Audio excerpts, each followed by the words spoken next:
But the goal of meeting people has to be clear in your head. It's not just neutral.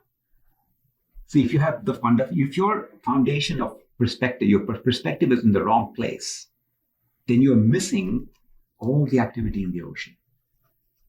Right? The ocean is full of activity. It's dynamic. And it takes detachment to be able to observe all of the dynamism in a situation. And that ability to observe the dynamism of a situation is beautiful. Okay, we're three at least. I'm sorry. Okay. Some people have a shallow analysis. Okay. That means that you are discussing some situation. Could be stock market, could be some subject in school, could be some event you're planning to, in your high school or in your college, and they have just nothing but shallowness to dip into, right? Instead of how can we really do something meaningful that people will remember, whatever the depth of it required is. And you immediately say, okay, this person, then you realize that person is actually an artist, they're good at painting. Then you say, okay, let us discuss what the event is going to be. We'll tell them what they can paint. That's their value. Because this depth discussion wasn't their value. And that's okay. That's who you are. That's what you do. You say, okay, and you understand. But as you increase other things in your disciplined life, you will find your shallowness goes away and become shallow. Sorry to interject again. You want to know now? What is shallow? What is the shallow analysis? Give me an example of it. Okay, so like we're discussing the Ukraine war. Okay. We just need to kill Putin, and that's it. That's the problem. Okay.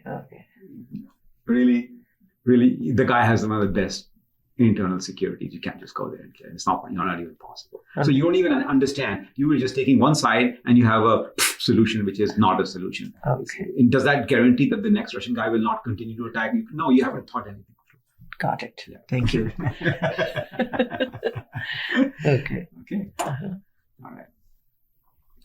They do not understand the nuances. We covered that. Of when you say something, there is a lot of nuance behind what you're saying, what you mean, and only way to understand it is to guess and then ask before you respond.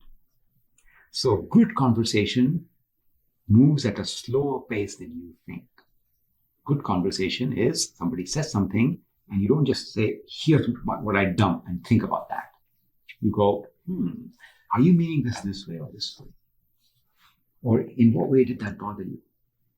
So you will learn a little bit more about what they said by asking a question about the areas that were left unclear in your head, not just generic questions to ask a question for the sake of a question. Right? You say, this is painting this kind of a picture, but this area, your intention is not clear to me. And what your pain might have been is not clear to me. So let me ask that. In what way was that bothering you? You go this way. Oh, because it bothered you. That's why you did this and this and this.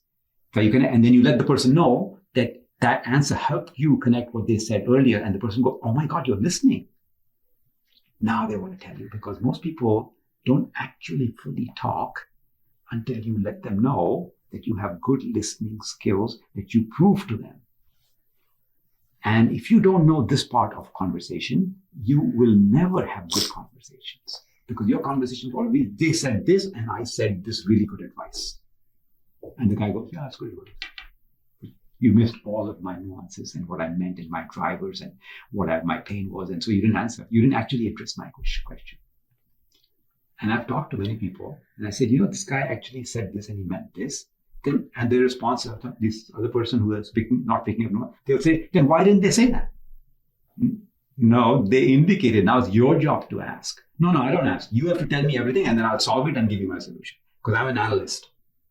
Well, you're a poor analyst, because good analysts ask questions. Nuance. Okay.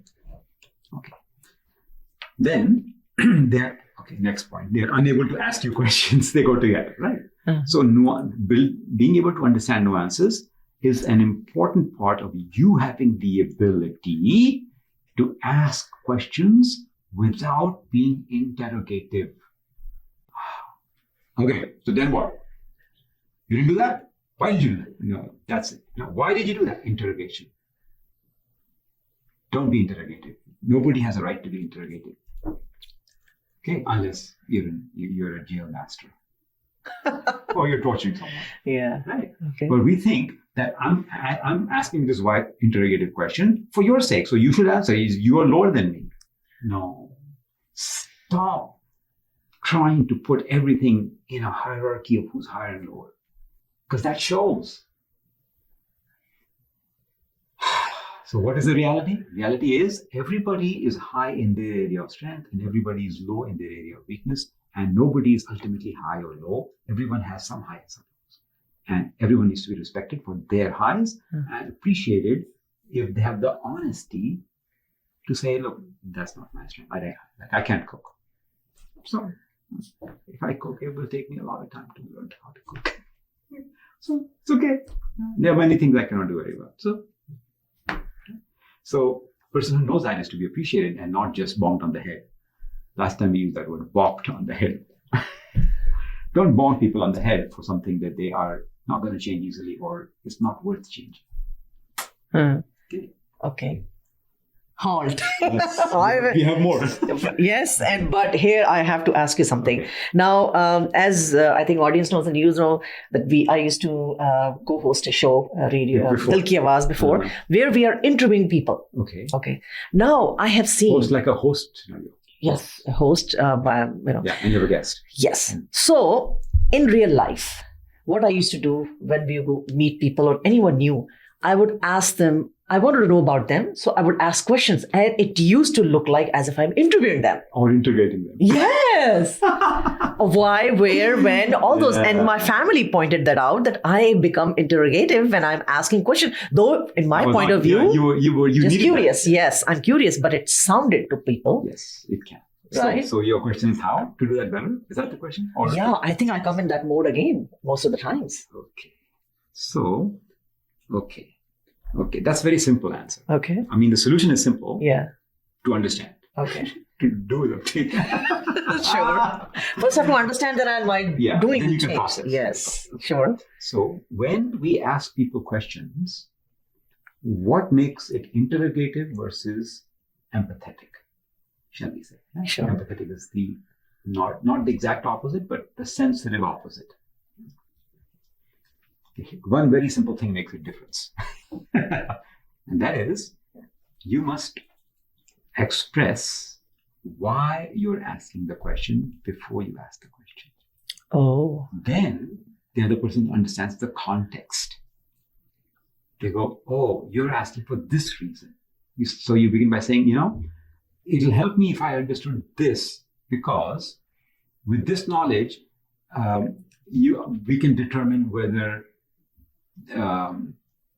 the situation can be saved or not.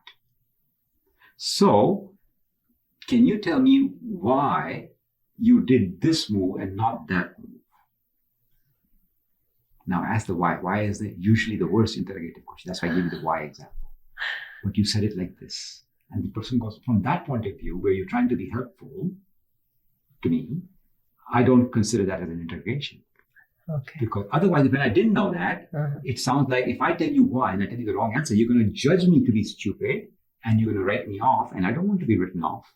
So I'll give you a diplomatic answer that prevents you from judging me and not the whole truth. And you'll go, wait, you didn't give me the whole truth. Are you with me? So to prevent this interrogation, you can say,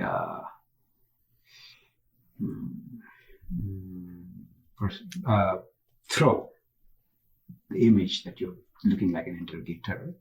You have to first be sensitive to how it will be taken by the person. And the solution usually is, let me tell you why or how this information can be useful, how I intend to use it, or my perspective is this. And then that person goes, okay.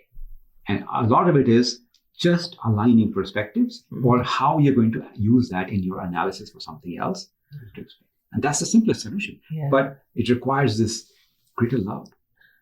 Feel the other person squirming with your interrogation. It requires the observation and immediately backing up by saying, that's not my goal, that's not my goal. And what's the fix? This is the fix. Okay. I'll be mindful of doing that. Good question. Good question. Now, when you explain something, right? So when that person asks you these questions, right, and you start to explain the answer, right? So say interrogative or nicely asked a question, right? And the person you're talking to asks you a question, maybe in an interrogative or in a nice way. Either way, you go, okay, you tolerate, you have some forgiveness, and you start to answer the question, and you answer, and immediately they say, I already know that. Tell me the next thing, right? Instead of being patient by saying, thank you for being grateful enough to tell me, because that knowledge is useful. I'm not trying to show off to you that I'm smarter than you, or I'm not so stupid. So I'm trying to prove to you, I already know that, meaning I'm trying to show you I'm not stupid. Yes. But what's the only thing you prove when you say, I already knew that? You proved you're stupid. The proof of you being stupid is, I already knew that. Because only stupid people will say, I knew that. Smart people will say, wow, even you can see that knowledge is useful, and I knew that. Please continue. Yes, that matches with my thinking. How do you say, I already knew that? That matches with my thinking. You're so smart. Please continue. Right? Not, I'm full of low self-esteem and I'm going to let everybody know that. But I already knew that. Don't tell me that. I already know that. Okay, that's one.